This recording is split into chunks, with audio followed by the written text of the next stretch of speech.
I want you to imagine for a second what it would be like. You've made it to retirement and now you're considering a move to Amelia Island. Well, in this video, I'm going to give you the pros and the cons of what it's like to relocate to this beautiful tropical paradise. So let's start out with talking about the pros. One of the pros is you can navigate around this island pretty easily, unless there's festivals or other things going on. You can actually get from the north end to the south end of the island on most days in less than 15 minutes. So if you're looking for that laid back and personal lifestyle, then Amelia Island is the place for you. If you're looking for wonderful dining, from waterfront seafood restaurants, farm-to-table dining, and that's not all. We have golfing, boating, hiking, fishing, but my favorite is the festivals. I love going to the Shrimp Festival every year. You can count on it always being the first weekend in May. This is a weekend when many people come to love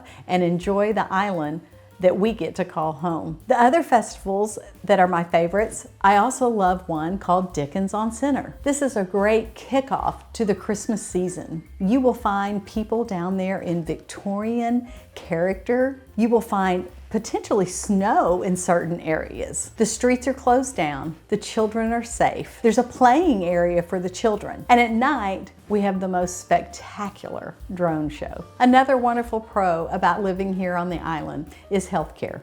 We do have a local hospital and many specialties right here on the island and the mainland. And Jacksonville being so near, we have hospitals where many travel around the state to come to. Those also include MD Anderson and Mayo Clinic. Although we've talked about many pros of living here on the island, one of the main ones is being so close to Jacksonville International Airport. Here we offer many flights, many direct, so that you will have easy access to go visit family, friends, or just a vacation. And your family can come and see you without the burden of long car travel. While all the pros that I've mentioned about island life are wonderful, there are some things to think about that may be viewed as cons. So one of the cons to living here on the island is we do get traffic that is heavier at certain times of the year, summer, spring, and special holidays. Other times, people coming on and off the island for work, traffic gets a little bit higher. So you need a plan for these so that you don't find yourself frustrated in thinking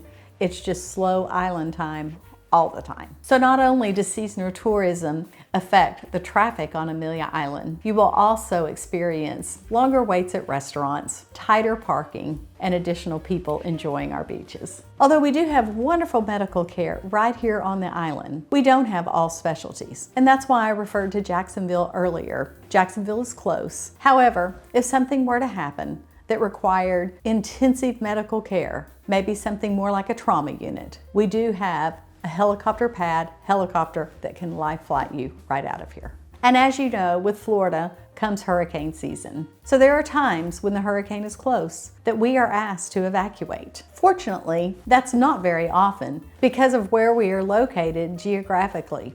When you're looking at the map of Florida, Amelia Island is the most westward of the coastline. So when you hear the weather reports of hurricanes and they discuss the spaghetti lines, you won't see those going over Amelia Island very often. In fact, the last major hurricane that we were affected by was in 1964. Yes, there was damage, but even then, it wasn't a direct hit. Amelia Island does have a higher cost of living than selecting to live on the mainland or even parts of Jacksonville. You should plan on budgeting for rising property tax, increasing HOA and condo fees depending on where you select to live. And let's not forget the rising cost of home insurance. As with most Florida coastal towns, insurance is higher. We do have many storms in the state of Florida, and all of us pay for those. So when you choose to move to a coastal town like Amelia Island, you can expect higher insurance costs. Due to the hurricanes that we experience in the state of Florida, those costs are shared among the communities. However, you won't experience as high here as you would in Miami or some other coastal town south, but definitely that's something you should budget for. You can expect in some areas to have to pay for flood insurance, hurricane insurance, and sometimes you just have a choice and other times you don't. Amelia Island truly is a wonderful place to retire. So we've talked about the pros and the cons to living on Amelia Island. So you make the decision for yourself. Is this something you would enjoy? So if your family is interested in moving here, please refer them to that video for additional information. I hope to see you here.